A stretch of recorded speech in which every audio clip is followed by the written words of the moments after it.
ప్రేమలు పెళ్లిళ్లు ఇవి సెలబ్రిటీస్ కి మామూలే అయితే నటి వనితా విజయ్ కుమార్ మాత్రం దీనికి భిన్నంగా ఉంటూ అఫీషియల్ గా 5గురితో ప్రేమాయణం నడిపి అందులో 4గురిని పెళ్లాడి చివరికి ఆ 4గురికి విడాకులు ఇచ్చేసి ఇప్పుడు తన 43వ ఏటకి 5వసారి పెళ్లిపీట లెక్కబోతుంది. ఇక అలా నటుడు విజయ్ కుమార్ కూతురిగా ఇండస్ట్రీలోకి అడుగు పెట్టిన వనిత దేవి మూవీతో తెలుగులో మంచి గుర్తింపు పొందిన ఆ తర్వాత ఏ సినిమాలోనూ నటించలేదు గాని ఏకంగా 24 ఏళ్ల తర్వాత నరేష్ నటించిన మళ్లీ పెళ్లి సినిమాతో రీ ఎంట్రీ ఇచ్చి అందులో నరేష్ 3వ భార్యగా నటించగా ఈమె నటనతో అందరినీ ఆకట్టుకుంది.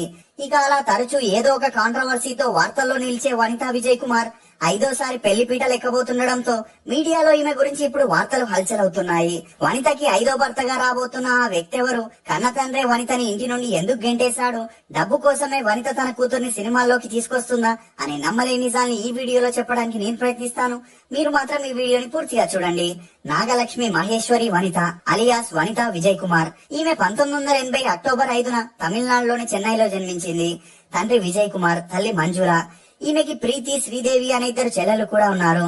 ఇక ఈమె తండ్రి విజయ్ కుమార్ సినీ రంగంలో చైల్డ్ ఆర్టిస్ట్ గా ఎంట్రీ ఇచ్చినప్పటికీ ఆ తర్వాత చిన్నా చితక క్యారెక్టర్స్ చేసుకుంటుండేవారు. అలా అప్పుడే తన 23 ఏళ్లకి 1969లో ముత్తుకన్ను అనే తమ బంధువుల అమ్మాయితో పెద్దలంతా కలిసి పెళ్లి జరిపించారు. ఇక అలా వీరి అన్యోన్య సంసారానికి గుర్తుగా అరుణ్ విజయ్ అనే కొడుకు, అనిత, కవిత అనే 2 కూతుర్లు కూడా జన్మించారు. ఇక అలా రోజు రోజుకి సినిమాల్లో బిజీ అయిన విజయ్ కుమార్ కి ఆ సమయంలో టాప్ హీరోయిన్ గా ఉన్న మంజుల మూవీలో విలన్ పాత్ర చేసే ఛాన్స్ వచ్చింది. అలా ఆ మూవీ షూటింగ్ జరిగేటప్పుడు విజయ్ కుమార్ కి మంజులకి మధ్య మంచి స్నేహం పెరిగి ఆ స్నేహం కాస్త ప్రేమగా మారి వీరిద్దరూ పెళ్లి చేసుకోవాలనుకున్నారు. ఇక అందుకు విజయ్ కుమార్ తన మొదటి భార్యకి విడాకులు ఇవ్వాలనుకున్నాడు. కానీ తన మొదటి భార్య మాత్రం తను ఎవరినైనా పెళ్లి చేసుకోమని, తనని మాత్రం విడాకుల్ని అడగకని, తన నుండి ఎలాంటి ప్రాబ్లం రాదని చెప్పడంతో విజయ్ కుమార్ మంజులాని 1976లో రహస్యంగా పెళ్లి చేసుకున్నాడు. ఎందుకంటే మంజులా గారికి ఎంజీఆర్ తో మంచి సన్నిహిత్యం ఉండేదని, ఎంజీఆర్ సహాయంతో ఆమె బాగా ఆస్తుల్ని సంపాదించిందనే వార్తలు అప్పట్లో మీడియాలో వైరల్ అయ్యాయి. ఇక ఆ పెళ్లి తర్వాత విజయ్ కుమార్ తన 2 భార్యలతో కలిసి ఒకే ఇంట్లో ఉంటూ వచ్చాడు. అలా 1980లో మంజులా విజయ్ కుమార్ కి వనిత మొదటి సంతానంగా జన్మించగా రెండో సంతానంగా ప్రీత. ఈమె రుక్మిణి మూవీ ద్వారా తెలుగు ఇండస్ట్రీకి అరంగేట్రం చేసి మా అన్నయ్య, ప్రియమైన నీకు, క్షేమంగా వెళ్లి లాభంగా రండి అనే మూవీస్ లో హీరోయిన్ గా చేసి మంచి గుర్తింపును పొందింది. ఇక 3వ కూతురు శ్రీదేవి. ఈమె ప్రభాస్ యాక్ట్ చేసిన ఈశ్వర్ మూవీ ద్వారా సినీ అరంగేట్రం చేసి ఆ తర్వాత నిన్నే ఇష్టపడ్డాను, పెళ్లికాని ప్రసాద్, వీరా అనే మూవీస్ లో కూడా యాక్ట్ చేసింది. ఇదిలా ఉంటే వనిత తన స్కూలింగ్ ని చెన్నైలోని పీపుల్ ఫ్రాడ్జీ సీనియర్ సెకండరీ స్కూల్లో చదివింది. చదువుల్లో అంతంత మాత్రమే ఉన్న వనితకి చిన్నప్పటి నుండి తన తల్లిలాగే సినిమాల్లో నటించాలనే ఇంట్రెస్ట్ చాలా ఉండేది. ఇదిలా ఉంటే ఈమె 8వ తరగతి చదువుతున్న సమయంలో తన క్లాస్మేట్ శేఖర్ తో పీకల్లోతు ప్రేమలో పడి స్కూల్ ఎగ్గొట్టి మరి వీరిద్దరూ సినిమాలు, పార్కులని తిరుగుతుండేవారు. ఇక ఈ విషయం ఇంట్లో తెలిసి ఈమెను మందలించిన చిన్నప్పటి నుండి చాలా గారాభంగా పెంచడంతో వనితా విజయ్ కుమార్ ఎవరి మాట వినేది కాదు. ఇక అలా ఎంత నచ్చ చెప్పిన వనిత అతన్ని వదలకపోయేసరికి తన ఇంట్లో వారు వనిత చదువులకి ఫుల్ స్టాప్ పెట్టించేశారు. అలా కూతుర్ని సరైన దారికి తీసుకురావాలని వనిత తల్లిదండ్రులు వనితతో అతనితో నువ్వు బ్రేకప్ చేసుకుంటే సినిమాలో హీరోయిన్ చేస్తామని చెప్పడంతో ఈ అవకాశం కోసమే వెయిట్ చేస్తున్న వనిత ఇమీడియట్ గా శేఖర్ తో బ్రేకప్ చేసుకుంది. దీంతో ఒక ఫోటో షూట్ చేసి మూవీస్ లో ట్రై చేయగా తమిళ హీరో విజయ్ సరసన హీరోయిన్ గా చేసేందుకు చంద్రలేఖ అనే మూవీకి సెలెక్ట్ అయింది.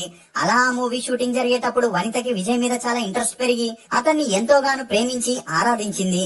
అతన్నే పెళ్లి చేసుకోవాలనుకుంది. కానీ విజయ్ మాత్రం సంగవితో క్లోజ్ గా ఉంటూ వనితని పట్టించుకునేవాడు కాదు. ఇక అలా విజయ్ వనిత యాక్ట్ చేసిన చంద్రలేఖ మూవీ 1995లో రిలీజ్ అయి మంచి హిట్ అయింది. దీంతో ఈమెకి సినిమాల్లో ఛాన్సులు వెతుక్కుంటూ వచ్చాయి. అలా రాజ్ కిరణ్ తో మాణిక్యం మూవీలో వనిత యాక్ట్ చేసేటప్పుడు విజయ్ ని మర్చిపోయేందుకు అతనితో మంచి సన్నిహిత్యాన్ని మెయింటైన్ చేసేది. ఇక అలా వీరిద్దరి ఎఫ్ఐఆర్ గురించి వనిత తల్లిదండ్రులకి తెలిసి ఎంత నచ్చ చెప్పినా వనిత మాత్రం వారి మాటల్ని వినకుండా అప్పటికే పెళ్లైన రాజ్ కిరణ్ తో డేట్ చేసాగింది. ఇక అదే సమయంలో మలయాళంలో హిట్లర్ బ్రదర్ అనే మూవీలో కూడా యాక్ట్ చేయగా వనిత ఆ తర్వాత సినిమాలు చేయకూడదని డిసైడ్ అయింది. ఎందుకంటే సినిమాల్లో ఎదురయ్యే టర్మ్స్ అండ్ కండిషన్స్ ని ఫేస్ చేయలేక వనిత రాజ్ కిరణ్ ని పెళ్లి చేసుకుని లైఫ్ లో సెటిల్ అవ్వాలనుకుంది. కానీ ఆ టైంలోనే వనితకి దేవి మూవీ కోసం ఆఫర్ రావడం, వనిత తల్లికి ఆ కథ బాగా నచ్చడంతో ఆ ఒక్క మూవీ చేయాలని డిసైడ్ అయింది. ఇదిలా ఉంటే చిన్నప్పటి నుండి హైఫై లైఫ్ ని గడిపే వనిత రాజ్ కిరణ్ ని 2 ఇయర్స్ లోనే పాపర్ చేసింది. దీంతో రాజ్ కిరణ్ ఆర్థికంగా చాలా వీక్ అయ్యాడని, తనని భరించే శక్తి అతనికి లేదని బ్రేకప్ చెప్పగా ఆ తర్వాత దేవి మూవీ రిలీజ్ అయి హిట్ అవ్వడంతో ఈమెకి సినిమాల్లో ఆఫర్స్ వెతుక్కుంటూ వచ్చాయి. కానీ ఈమె మాత్రం వచ్చిన ఆఫర్స్ ని రిజెక్ట్ చేసేది. ఎందుకంటే ఆ సమయంలో బిజినెస్ మ్యాన్ మరియు క్యారెక్టర్ ఆర్టిస్ట్ అయిన ఆకాష్ తో ప్రేమలో పడడమే. ఇక అతనిది వెల్ సెటిల్డ్ ఫ్యామిలీ కాబట్టి వనిత ఫ్యామిలీ కూడా వీరి ప్రేమకి అడ్డు చెప్పలేదు. కానీ కొన్ని రోజుల తర్వాత వనిత రూడ్ బిహేవియర్, విచ్చలవిడితనం, డబ్బుని లెక్క లేకుండా ఖర్చు పెట్టడం, డామినేటింగ్ క్యారెక్టర్ ని చూసిన ఆకాష్ డేట్ స్టార్ట్ చేసిన 1 year కే వనితకి బ్రేకప్ చెప్పాలనుకున్నాడు. కానీ వనిత అప్పటికే ప్రెగ్నెంట్ అయి ఉండడంతో తనని బ్లాక్ మెయిల్ చేసి 2000 సంవత్సరంలో పెళ్లి చేసుకుందనే వార్తలు మీడియాలో హల్చలయ్యాయి. ఇక అలా వీరి అన్యోన్య సంసారానికి గుర్తుగా 2001లో శ్రీహరి అనే కొడుకు పుట్టాడు. అలా మొదటి బిడ్డ పుట్టిన తర్వాత కొన్ని రోజులు చాలా కామ్ గా పద్ధతిగా ఉండడంతో వనిత కాపురం బాగానే సాగింది. కానీ ఎప్పుడైతే 2005లో జోవిక అనే కూతురికి జన్మనిచ్చిందో అప్పటి నుండి వనిత ఆకాష్ ని అవమానిస్తూ అతనితో గొడవ పడడం, చిన్న చిన్న విషయాల్ని పెద్దది చేస్తూ నానా రచ్చ చేసేది. ఎందుకంటే అప్పటికే వనిత తన ఫ్రెండ్ ద్వారా హైదరాబాద్ కి చెందిన ఆనంద్ అనే బిజినెస్ మ్యాన్ ని కలవడం, అలా వీరిద్దరికి ఏర్పడిన మంచి సన్నిహిత్యం కారణంగా తన మొదటి భర్త ఆకాష్ ని వదిలించుకోవాలనుకుంది. ఇక అలా వీరిద్దరూ తరచూ కలుస్తూ ఎఫ్ఐఆర్ పెట్టుకున్నారనే విషయాన్ని తెలుసుకున్న ఆకాష్ తట్టుకోలేకపోయాడు. అలా పెద్దలంతా పంచాయతీ పెట్టి ఎంత నచ్చ చెప్పినా ఎలాంటి ప్రయోజనం లేకపోవడంతో ఆకాష్ 2007లో వనితకి విడాకుల నోటీసుల్ని పంపించేశాడు. ఇక అలా కోర్టు తండ్రికి కొడుకుని, తల్లికి కూతుర్ని అప్పగించడం జరిగింది. విడాకులైన నెల రోజులకే అంటే 2007లో వనిత హైదరాబాద్ కి చెందిన ఆనంద్ జయరామ్ ని పెళ్లి చేసుకుంది. ఇక అందుకు ఈమె తల్లిదండ్రులు కూడా అభ్యంతరం చెప్పలేదు. ఎందుకంటే వారు ఏం చెప్పినా వనిత ఎలాగో వినదు కాబట్టి తన లైఫ్ ని తనకి ఇష్టం వచ్చినట్లు సెట్ చేసుకుంటుందిలే అనుకున్నారు. అలా కొన్ని రోజుల తర్వాత వీరిద్దరికి ఒక అమ్మాయి కూడా జన్మించింది. ఇక ఈ మధ్యలోనే తన మొదటి భర్తకు పుట్టిన కొడుకుని ఎలాగైనా తీసుకురావాలని వనిత ఒక ప్లాన్ ని వేసింది.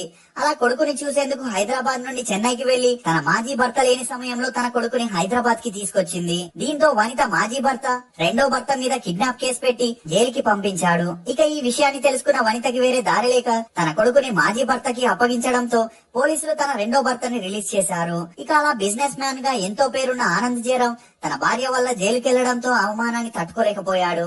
అంతేకాకుండా వనిత పిచ్చి చేష్టలతో విసుగు చెంది ఆమెకి 2012లో విడాకులు ఇచ్చేశాడు. ఇక అలా కోర్టు వీరి కూతురి కస్టడీని ఆనంద్ జయరామ్ కి అప్పగించింది. దీంతో వనిత ఫ్యామిలీ వారు కూడా ఆమెతో సరిగ్గా మాట్లాడకుండా దూరం పెట్టడం మొదలెట్టారు. ఇక అలా ఒకవైపు విడాకులు, మరోవైపు ఫ్యామిలీ వారు కూడా సరిగా మాట్లాడకపోవడంతో మానసికంగా కృంగిపోయిన వనిత మద్యానికి బానిసైంది. అలా ఈమె దగ్గర ఉన్న డబ్బులు కూడా ఖర్చు పెట్టడంతో నిదానంగా ఆర్థిక సమస్యల్ని కూడా ఎదుర్కోవాల్సి వచ్చింది. దీంతో ఫైనాన్షియల్ ప్రాబ్లమ్స్ వల్ల కొన్ని సినిమాల్లో క్యారెక్టర్ ఆర్టిస్ట్ గా యాక్ట్ చేయడం, అలా ఆ మూవీస్ లో నటిస్తున్నప్పుడే వనితకి కొరియోగ్రాఫర్ రాబర్ట్ మాస్టర్ తో మంచి స్నేహం పెరిగి ఆ స్నేహం కాస్త నిదానంగా ప్రేమగా మారి వీరిద్దరూ కలిసి ఒకే ఇంట్లో లివింగ్ టుగెదర్ లో ఉంటూ వచ్చారు. ఇక అదే సమయంలో తన రెండో భర్తకి పుట్టిన కూతుర్ని తన దగ్గర నుండి తీసుకురావాలని ఒక ప్లాన్ చేసి కూతురు స్కూల్ కి వెళ్లినప్పుడు ఆమెను హైదరాబాద్ నుండి చెన్నైకి తీసుకెళ్లడం జరిగింది. దీంతో తన రెండో భర్త వనిత మీద కంప్లైంట్ ఇవ్వగా పోలీసులు వనితని అరెస్ట్ చేసేందుకు ఇంటికి వెళ్లడంతో తన కూతురు ఇష్టంతోనే తన తల్లి దగ్గరికి వచ్చిందని, తనని ఎవరూ కిడ్నాప్ చేయలేదని చెప్పడంతో వనితని అరెస్ట్ చేయకుండా వదిలేశారు. అలా ఆ తర్వాత నాన్న రచ్చ చేసి తన రెండో కూతుర్ని తన దగ్గరే పెట్టుకుంది. ఇక అలా రాబర్ట్ అనే కొరియోగ్రాఫర్ తో వనితకి పెరిగిన క్లోజ్నెస్ కారణంగా 2015లో వీరిద్దరూ సీక్రెట్ గా పెళ్లి చేసుకున్నారు. ఎందుకంటే రాబర్ట్ కి అప్పటికే పెళ్లై ఒక పాప ఉండడమే. అంతేకాకుండా వనిత రాబర్ట్ ని ఎంతలా ప్రేమించిందంటే రాబర్ట్ చాలా రోజుల నుండి ఒక సినిమాని డైరెక్ట్ చేయాలనుకునేవాడు. అలా తన కళని నెరవేర్చాలని వనిత ఒక మూవీని ప్రొడ్యూస్ చేస్తూ ఎంజీఆర్, శివాజీ, రజనీ, కమల్ అనే మూవీని ప్లాన్ చేసి అందులో రాబర్ట్ హీరోగా వనిత హీరోయిన్ గా చేయడం జరిగింది. ఇక అలా వనిత అప్పటి వరకు డివోర్సులు తీసుకుంటూ భరణంగా సంపాదించిన డబ్బంతా ఆ మూవీలో పెట్టగా 2015లో ఆ మూవీ రిలీజ్ అయి డిజాస్టర్ గా నిలిచింది. దీంతో రాబర్ట్ నిదానంగా వనిత నుండి దూరం అవుతూ వచ్చాడు. ఎందుకంటే ఆమె ఫైనాన్షియల్ గా పాపర్ అవ్వడం, వీరిద్దరి మధ్య డబ్బు కోసమే గొడవలు జరగడంతో ఈ గొడవలతో విసుగు చెంది వనిత దగ్గర ఉంటే తనకి ఎలాంటి యూజ్ లేదని తెలుసుకున్న రాబర్ట్ తన మొదటి భార్య దగ్గరికి వెళ్లిపోవడం జరిగింది. దీంతో హార్ట్ బ్రేక్ అయిన వనిత మీడియా ముందుకు వచ్చి గొడవ చేస్తూ తామిద్దరూ పెళ్లి చేసుకున్నారని, తనని అలా వదిలి వెళ్లిపోతాడు అనుకోలేదని మీడియాలో గోల చేయగా ఈ న్యూస్ వైరల్ అయింది. ఇక ఈ వార్తలపై రాబర్ట్ స్పందిస్తూ ఆమె తన మూవీకి ప్రొడ్యూసర్, యాక్టర్ మాత్రమేనని, తనకి ఆమెకి ఎలాంటి సంబంధం లేదని, అప్పటికే తనకి పెళ్లై ఒక పాప కూడా ఉందని ప్లేట్ ని ఫిరాయించాడు. దీంతో వేరే దారి లేక వీరిద్దరూ 2016లో అఫీషియల్ గా విడిపోయారు. ఇక అలా వనితకి ఆర్థిక సమస్యలు ఎక్కువై తన తండ్రి మీద కేసేసి తన ఆస్తి తనకి రావాలని గొడవ చేసి మీడియాలో రచ్చ చేస్తూ తన తండ్రి పరువు తీసే ప్రయత్నం చేయగా ఈ వార్తలపై స్పందించిన విజయ్ కుమార్ ఆమె ఆస్తంటూ తమ దగ్గర ఏమీ లేదని, తన మొదటి భర్తకు పుట్టిన కొడుకుని దత్తత తీసుకొని ఆస్తంతా తన పేరు మీదే రాశాడు కాబట్టి ఆమెకి చిల్లి గవ్వ కూడా రాదని తేల్చి చెప్పేశాడు. అయినప్పటికీ వనిత పట్టువదలని విక్రమార్కుడిలా కొన్ని రోజులు పోరాడినా అదే టైంలో ఆమె తల్లి మరణించడంతో ఎవరూ ఆమెను పట్టించుకోలేదు. ఇక అలా అటు తన తోబుట్టులు, ఇటు తన తండ్రి కూడా ఈమెను దూరం పెట్టడంతో ఆర్థికంగా నిలదొక్కుకోవాలని కొన్ని సీరియల్స్ లో నెగిటివ్ రోల్స్ ని చేసిన అలా వచ్చిన డబ్బులు తన ఖర్చులకి సరిపోయేవి కావు. దీంతో వనిత ఒక యూట్యూబ్ ఛానల్ ని స్టార్ట్ చేసి తన కూతుర్లతో కలిసి కొన్ని ఫుడ్ వీడియోస్ ని చేస్తూ వాటిని యూట్యూబ్ లో అప్లోడ్ చేస్తుండేది. అలా ఈమెకి యూట్యూబ్ లో వచ్చిన ఫేమ్ తో బిగ్ బాస్ కి వెళ్లే అవకాశం వచ్చింది. ఇక అలా హౌస్ లో వనిత విజయ్ కుమార్ బాగా పర్ఫామ్ చేస్తూ తన మీదున్న నెగటివిటీలో కొంతవరకు పోగొట్టుకుంది. కానీ 75 రోజుల తర్వాత వనిత బిగ్ బాస్ లో ఉండలేక బయటికి రాగా ఆమెకి యూట్యూబ్ లో సబ్స్క్రైబర్స్ అమాంతంగా పెరిగిపోయారు. ఇక అదే సమయానికి కరోనా రావడంతో తన యూట్యూబ్ వీడియోస్ ని రికార్డ్ చేస్తూ ఎడిట్ చేయడం కోసం ఒక పర్సన్ ని వెతుకుతూ ఉండేది. అలా తన ఫ్రెండ్స్ ద్వారా పీటర్ అనే editor come cameraman contact number ని తీసుకొని వనిత అతనికి ఫోన్ చేయగా పీటర్ ఆమెతో వర్క్ చేసేందుకు ఒప్పుకున్నాడు. ఇక పీటర్ పాల్ కి అప్పటికే పెళ్ళ 2 పిల్లలున్నప్పటికీ తనకున్న మద్యం అలవాటు వల్ల భార్య బిడ్డల నుండి దూరంగా ఉండేవాడు. ఇక అలా కరోనా టైంలో పీటర్ వనితకి సంబంధించిన వీడియోస్ ని రికార్డ్ చేస్తూ తన ఇంట్లోనే ఉండగా వనితకి పీటర్ పాల్ కి మధ్య మంచి సన్నిహిత్యం పెరిగి అది కాస్త నిదానంగా ప్రేమగా మారి వీరిద్దరూ క్లోజ్ అయ్యారు. అలా లాక్డౌన్ టైంలో వీరిద్దరూ లివింగ్ టుగెదర్ లో ఉంటూ వచ్చారు. ఇక పీటర్ ని కలిసిన కొన్ని రోజులకే తన గురించి ఏమీ తెలుసుకోకుండా వనిత తనని పెళ్లి చేసుకోబోతుందని యూట్యూబ్ లో అనౌన్స్ చేసింది. దీంతో అప్పటి నుండి వనితకి వ్యతిరేకత మొదలైంది. అలా ఒక సైట్ నుండి పీటర్ పాల్ ఫ్యామిలీ వ్యతిరేకిస్తే మరోవైపు నెటిజన్లు కూడా ఈమెను నోటికొచ్చినట్లు తిట్టినా ఈమె మాత్రం అవన్నీ పట్టించుకోకుండా కలిసిన 2 నెలలకే అంటే 2020 జూన్ 27న తన ఇంట్లోనే క్రిస్టియన్ సాంప్రదాయ పద్ధతిలో పీటర్ పాల్ ని పెళ్లి చేసుకుని ఆ పెళ్లిని తన యూట్యూబ్ ఛానల్లో లైవ్ టెలికాస్ట్ చేసింది. అలా పెళ్లి తర్వాత Peter Paul editing camera works ని చేస్తూ ఇంటి బాధ్యతలన్నింటినీ చూసుకుంటాడనుకుంది. కానీ పీటర్ పాల్ మాత్రం పెళ్లి తర్వాత వర్క్ చేయకుండా తరచూ మద్యం తీసుకుంటుండడంతో సహించలేని వనిత పెళ్లైన 4 నెలలకే తనకి విడాకులిచ్చి తన ఇంట్లో నుండి గెంటేసింది. ఇక అలా కరోనా తర్వాత స్మాల్ స్క్రీన్ లోను టీవీ షోస్ లో చేస్తూ అప్పుడప్పుడు 1-2 మూవీస్ ని చేసినా కూడా ఈమె హైఫై లైఫ్ కి అలవాటు పడ్డ కారణంగా తనకి ఆ డబ్బులు సరిపోయేవి కావు. ఇదిలా ఉంటే తన పెద్ద కూతురైన జోవిక చదువుల్లో అంతంత మాత్రమే ఉండడంతో తన ఇంటర్మీడియట్ సెకండ్ ఇయర్ లో ఫెయిల్ అయింది. దీంతో చదువులకి ఫుల్ స్టాప్ పెట్టించి వనిత తన కూతుర్ని తనలాగే సినిమాల్లో హీరోయిన్ చేస్తే బాగా డబ్బు సంపాదించొచ్చని ప్లాన్ చేసింది. ఇక అలా మూవీస్ లో లాంచ్ చేసే ముందు జనాలకి తన కూతుర్ని పరిచయం చేయాలనే దృష్టితో తమిళ్ బిగ్ బాస్ సీజన్ 7 షోకి కంటెస్టెంట్ గా పంపించడం జరిగింది. అలా జోవిక కూడా తన తల్లిలాగే హౌస్ లో ఉంటూ 60 రోజుల తర్వాత ఎలిమినేట్ అయింది.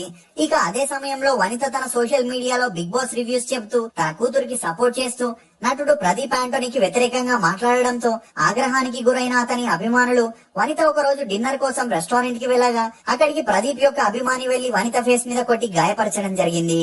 దీంతో ఈ విషయాల్ని సోషల్ మీడియాలో ప్రస్తావిస్తూ ప్రదీప్ సపోర్టర్సే ఇలా చేశారని చెప్పుకురావడంతో ఈ న్యూస్ అప్పట్లో వైరల్ అయింది. ఇక అలా తన కూతురికి బిగ్ బాస్ ద్వారా వచ్చిన ఫేమ్ తో సినిమాల్లో హీరోయిన్ చేయాలని ట్రై చేయగా సినిమా ఇండస్ట్రీలో ఉండే టర్మ్స్ అండ్ కండిషన్స్ కారణంగా తన కూతురికి ఎవరూ ఛాన్స్ ఇవ్వలేదు. దీంతో తనే డైరెక్ట్ చేయాలని డిసైడ్ అయి కొన్ని మూవీస్ కి అసిస్టెంట్ డైరెక్టర్ గా పనిచేసి కొంతవరకు ఎక్స్పీరియన్స్ ని కూడా తెచ్చుకుందనే చెప్పొచ్చు. ఇక అలా ఒక స్టోరీని రెడీ చేసి ప్రొడ్యూసర్ కోసం ట్రై చేసే క్రమంలో తనకి అప్పటికే మంచి పరిచయం ఉన్న నటుడు శ్రీనివాస్ ని కలవగా అతను ఆ మూవీని ప్రొడ్యూస్ చేసేందుకు ఒప్పుకోవడం జరిగింది. ఇక అలా ఆ మూవీ ప్రీ ప్రొడక్షన్ జరుగుతున్నప్పుడే శ్రీనివాస్ కి వనితకి మంచి పరిచయం పెరిగి ఆ పరిచయం కాస్త నిదానంగా సన్నిహిత్యంగా మారి వీరిద్దరూ డేట్ చేయడం మొదలెట్టారు. కానీ ఏమైందో ఏమో తెలియదు గాని వీరిద్దరికి మధ్యలోనే కొన్ని విభేదాలు వచ్చి బ్రేకప్ చేసుకోవడంతో ఆ మూవీతో పాటు వీరి రిలేషన్ కి కూడా ఫుల్ స్టాప్ పడింది. ఇక ఇదిలా ఉంటే వనిత రహస్యంగా 3వ పెళ్లి చేసుకున్న కొరియోగ్రాఫర్ రాబర్ట్ ని మళ్లీ కలవడం, అలా వీరిద్దరికి మంచి అండర్స్టాండింగ్ రావడంతో మళ్లీ డేట్ చేయడం మొదలెట్టారు. ఇక వీరిద్దరికి పెరిగిన క్లోజ్నెస్ కారణంగానే రాబర్ట్ తన భార్యకు విడాకులు ఇచ్చినట్టు సమాచారం. దీంతో అక్టోబర్ 5వ తారీఖున వనిత 5వసారి పెళ్లి చేసుకోబోతుందనే వార్తలు వైరల్ అవుతున్నాయి. ఇక ఆ పెళ్లి కోసమే వనిత రాబర్ట్ కి ప్రపోజ్ చేస్తున్నట్లు ఒక పిక్ కూడా సోషల్ మీడియాలో వైరల్ అవుతుండడంతో ఆ పిక్స్ ని చూసిన నెటిజన్లు వనితని తీవ్రంగా విమర్శిస్తున్నారు. ఏదేమైనా అచ్చంగా 5వసారి పెళ్లిపీట లెక్కబోతున్న వనిత విజయ్ కుమార్ గురించి మీరేమనుకుంటున్నారో మీ అభిప్రాయాన్ని కమెంట్ సెక్షన్ లో తప్పకుండా